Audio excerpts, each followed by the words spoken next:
പോർക്കാടി Kotler മൊഗ്രു Pathur സഹകരണ ബാങ്കിലെ കവർച്ചാ ശ്രമത്തിന് പിന്നിൽ 4 അംഗ സംഘമെന്ന് സൂചന. പെർവാഡ് ബാങ്കിൽ കവർച്ചയ്ക്ക് ശ്രമിച്ചതും ഇതേ സംഘമാണെന്നാണ് സംശയം. This news sponsored by Mangalpady പഞ്ചായത്തിലെ ആദ്യ AC multi function hall Ferro multi function hall, ജനപ്രിയ നയാ ബസാർ, ഉപ്പള, കാസർഗോഡ്.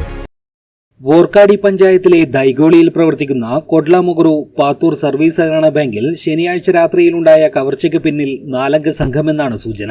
സംഭവസ്ഥലത്തു നിന്നും കണ്ടെടുത്ത CCTV ക്യാമറയിലെ ദൃശ്യങ്ങൾ പരിശോധിച്ചാണ് അന്വേഷണ സംഘം ഇത്തരമൊരു നിഗമനത്തിലെത്തിയത്.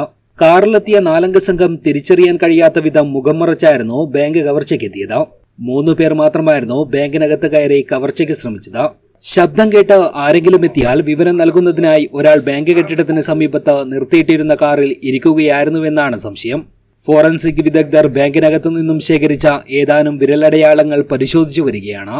ഇരുനില കെട്ടിടത്തിന്റെ 1ാം നിലയിൽ പ്രവർത്തിക്കുന്ന ബാങ്കിന്റെ ഷട്ടർ കമ്പിപ്പാര ഉപയോഗിച്ച് ഇളക്കി മാറ്റിയാണ് കവർച്ചക്കാർ അകത്ത് കടന്നത്. 3 ആഴ്ച മുമ്പ് കുമ്പള സഹകരണ ബാങ്കിന്റെ പെർവാഡ് ശാഖയിൽ കവർച്ചയ്ക്ക് ശ്രമിച്ച സംഘം തന്നെയാണ് കോട്ട്ല മൊഗ്രു ബാങ്കിന്റെ കവർച്ചാ ശ്രമത്തിന് പിന്നിലെന്നുമാണ് അന്വേഷണ സംഘത്തിന്റെ സംശയം. ഇരു സ്ഥലങ്ങളിലും കവർച്ചയ്ക്കായി ശനിയാഴ്ച തന്നെ തെരഞ്ഞെടുത്തതാണ് ഇത്തരമൊരു സംശയത്തിന് ഇടയാക്കിയത്. അവധി ദിവസത്തിന് തലേനാൾ കവർച്ച നടത്തുന്നത് പ്രൊഫഷണൽ കവർച്ചക്കാരുടെ രീതിയാണ്. പെർവാഡ്, കോട്ട്ല മൊഗ്രു എന്നിവിടങ്ങളിൽ ഈ രീതി പ്രകടമാണെന്നുമാണ് അന്വേഷണ സംഘത്തിന്റെ വിലയിരുത്തൽ. News bureau, Uppala.